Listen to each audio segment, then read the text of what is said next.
Hi hello అందరికీ నమస్కారం. Welcome to our channel. నేను ఆదిత్య. వైఎస్ఆర్సీపీ గత 5 ఏళ్ల పాలనలో ఉన్నప్పుడు 3 రాజధానులంటూ తీసుకొచ్చినటువంటి అంశం గురించి మనం 5 ఏళ్లుగా వింటూనే ఉన్నాం.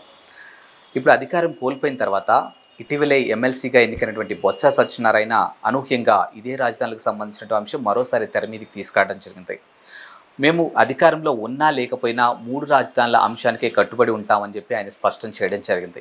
మరి ఈ అంశాన్ని ఎలా చూడొచ్చు అనే కోణంలో డిస్కస్ చేయడానికి ప్రస్తుతానికి మనతో పాటు ఉన్నారు ప్రముఖ సీనియర్ జర్నలిస్ట్ డివిఎస్ గారు. సో సార్ని అడిగి తెలుసుకుందాం. సార్ నమస్కారం సార్. నమస్తే అండి. వైఎస్ఆర్సీపీ అధికారంలో ఉన్నప్పుడు గతంలో చంద్రబాబు నాయుడు గారు అధికారంలో ఉన్నప్పుడు ఆంధ్రాకి అమరావతి రాజధాని అంటూ స్పష్టం చేయడం జరిగింది. దానికి సంబంధించిన ఏర్పాట్లు కూడా చేశారు. అనూహ్యంగా వాళ్ళు అధికారం కోల్పోయిన తర్వాత వైఎస్ఆర్సీపీ అధికారంలోకి వచ్చిన తర్వాత 3 రాజధానులు అంటూ ఒక అంశం తెర మీదకి రావడం జరిగింది. గత 5 ఏళ్లలో అదే కంటిన్యూ అవుతూ వచ్చింది. ఫైనల్గా అధికారం కోల్పోయిన తర్వాత కూడా ఇటీవల ఎమ్మెల్సీగా ఎన్నికైనటువంటి బొత్స సత్యనారాయణ అనూహ్యంగా అదే అంశాన్ని మరోసారి తెర మీదకి తీసుకురావడం జరిగింది. మేము అధికారంలో ఉన్నప్పుడు ఏ అంశానికైతే కట్టుబడి ఉన్నామో ఇప్పుడు కూడా అదే అంశానికి కట్టుబడి ఉంటాం. మా దృష్టిలో 3 రాజధానులు అంటూ ఆయన స్పష్టం చేయడం జరిగింది. మరి దీన్ని మనం అసలు ఏ కోణంలో చూడొచ్చు? అధికారంలో లేని వాళ్ళు ఈరోజు ఆ మాట ఎలా మాట్లాడగలుగుతున్నారు? అంటే కర్రు కాల్చి వాత పెట్టినా బుద్ధి రాలేదా? ఎందుకంటే ఇవాళ ప్రజా తీర్పు మనం చూసాం. 3 రాజధానులతో బొత్స, జగన్మోహన్ రెడ్డి, వైఎస్ఆర్ కాంగ్రెస్ ఎన్నికలకు వెళ్ళింది. 3 రాజధానులతో వెళితే ఏం చేశారు? 151 సీట్ల నుంచి 11 సీట్లకు వాళ్ళని పతనం చేశారు. రాష్ట్ర ప్రజలు ఇచ్చినటువంటి తీర్పు అమరావతి ఏకైక రాజధాని, 1 స్టేట్ 1 క్యాపిటల్ అని ఇచ్చారు. అందుకే అతనికి 11 సీట్లు. ఏది 1 స్టేట్ 1 క్యాపిటల్ అని ప్రజలు ఇచ్చిన తీర్పే అతని 11 సీట్లు. అక్కడ 2 కలిసింది కదా, 1-1 అన్నమాట. అయినా కూడా ఇవాళ మరి ఆయన 1 అంటులే. ఎవరు? బొత్స సత్యనారాయణ 3 అనే అంటున్నాడు అనమాట. అంటే బహుశా మరి సింగిల్ డిజిట్కి పడేదాకా ఆయన 3 వదలడు అనమాట. త్రిబుల్ డిజిట్ దేవుడెరుగు. ఇప్పుడు 11 స్థానాలు కూడా సింగిల్ డిజిట్కి పడిపోయేదాకా బొత్స వదిలిపెట్టరా? 3 రాజధానులే ఇప్పటికీ మా నినాదం అన్నారంటే అంటే ముంచినా తేల్చినా 3ఏనా? ఇప్పుడు వీళ్ళు పట్టిన కుందేలుకి 3 కాళ్ళ? తను పట్టిన కుందేలుకి 3 కాళ్ళు అన్న ఆ ధోరణి, ఆ పెడ ధోరణే జగన్మోహన్ రెడ్డి, బొత్స సత్యనారాయణ, వైఎస్ఆర్ కాంగ్రెస్ ఇవాళ 3 కాళ్ళు కాదు, కుందేలుకు ఒక్కాలే అని తేల్చారు. 2 కాళ్ళు చాలు మీకు 11 ఇచ్చారన్నమాట. ప్రజలు ఇచ్చిన తీర్పు 3 నెలలు కాలేదు కదా, మళ్ళా నేను 3 రాజధానులు అనటాన్ని ఎలా చూడాలి? ఈరోజు బొత్స సత్యనారాయణ ప్రమాణ స్వీకారం ఎమ్మెల్సీకి వెళ్ళారు. వెళ్ళిన తర్వాత ఏం చేశారు? లేళ్లప్పిరెడ్డి మీరు సీనియర్ కాబట్టి మరి బొత్స సత్యనారాయణకే అక్కడ ప్రతిపక్ష నాయకుడు హోదా ఇవ్వండి, నాకు వద్దు, క్యాబినెట్ ర్యాంక్ ఆయనకే ఉండాలన్నట్టుగా త్యాగం చేసినట్టు మనం విన్నాం. అంటే బొత్స సత్యనారాయణకి ఎమ్మెల్సీ ఇవ్వటం వెనక కుట్ర ఇదా?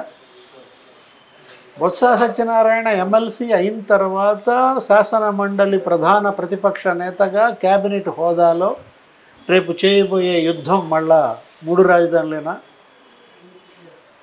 జగన్మోహన్ రెడ్డి ఏం చేస్తున్నాడు అర్థం కావట్లేదు. అంటే ఇప్పుడు అమరావతికి కేంద్రం 15,000 కోట్లు ఇచ్చింది తొలి బడ్జెట్లోనే. ఇప్పుడు అమరావతి వాళ్ళ కేంద్రం గుర్తించింది రాజధానిగా, అందుకే ఇచ్చింది 15,000 కోట్లు. ప్రపంచ బ్యాంకు నిధులు ఇవ్వబోతోంది. నెక్స్ట్ ఆసియన్ డెవలప్మెంట్ బ్యాంక్ కూడా ఏడీబీ నిన్నొచ్చి సీఎం చంద్రబాబుని కలిశారు. తొలి దశ అమరావతి అభివృద్ధి పనులకు 15,000 కోట్లు కావాలి. దానికి తగ్గట్టుగా రుణ సమీకరణ చేస్తున్నారు. కేంద్రం నిధులు మళ్ళీ ఇవ్వండి మీరు ఇచ్చిన బడ్జెట్లో అని చెప్పి సీఎం కూడా ఢిల్లీ వెళ్ళి అడిగారు. ఇప్పుడు ఈ 3 రాజధానులు తీసుకురావడం ద్వారా రేపు అసెంబ్లీలో చేసే బిల్లుని శాసన మండలిలో అడ్డుకునే కుట్ర.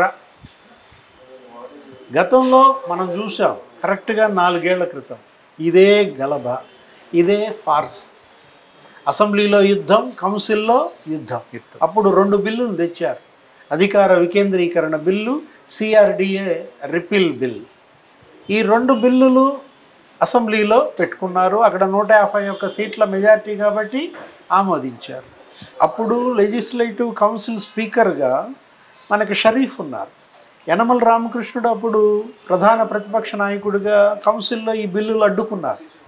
రూల్ 71 తీసుకొచ్చి స్పష్టంగా ఇక్కడ బిల్లు చేయడానికి అడ్డుకున్న పరిస్థితిలో కౌన్సిల్ దాన్ని తిరస్కరించింది.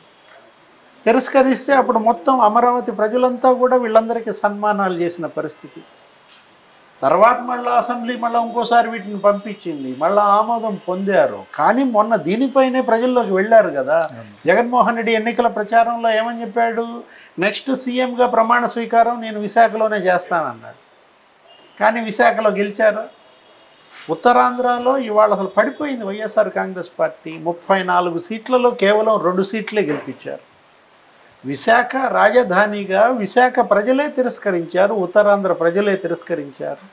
కర్నూలులో న్యాయ రాజధాని అన్నారు, కర్నూలులో ఏమైనా పెట్టారా, అభివృద్ధి చేశారా? ఏమీ చేయకపోవడంతో ఇవాళ రాయలసీమలో కూడా గండి పడింది. జగన్మోహన్ రెడ్డికి వచ్చిన 11 సీట్లలో 7 సీట్లు. గతంలో అదే జగన్మోహన్ రెడ్డి రాయలసీమలో మరి 54 సీట్లలో 51 కొట్టాడు. ఎక్కడ 51 సీట్లు, ఎక్కడ 7 సీట్లు?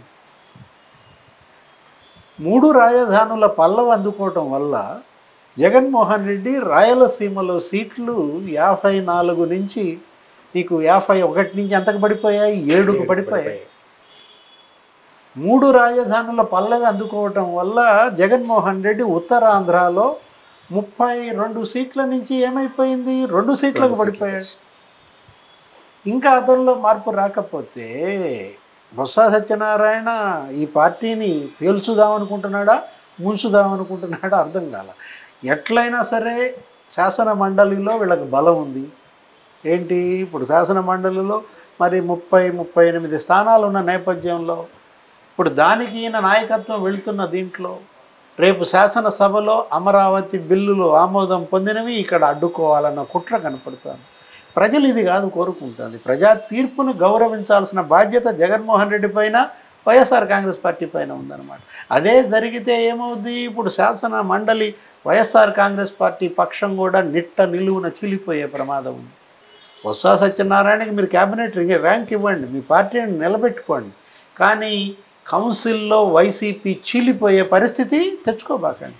ఇప్పటికే ఎమ్మెల్సీలు అనేక మంది తెలుగుదేశంతో టచ్లో ఉన్నారని, 10-15 మంది లోకేష్ బాబుతో మాట్లాడుతున్నారని, చంద్రబాబుతో మాట్లాడుతున్నారని మనం కూడా చూసాం. డిప్యూటీ చైర్మన్ కావచ్చు, ఆ ముస్లిం ఎమ్మెల్సీలు కావచ్చు, అటు ఫరూక్తో కలిశారు, లోకేష్తో కలిశారు. అసలు ఉన్న వైసీపీ ఎమ్మెల్సీల్లో సగం మంది తెలుగుదేశం నుంచి వచ్చిన వాళ్ళే.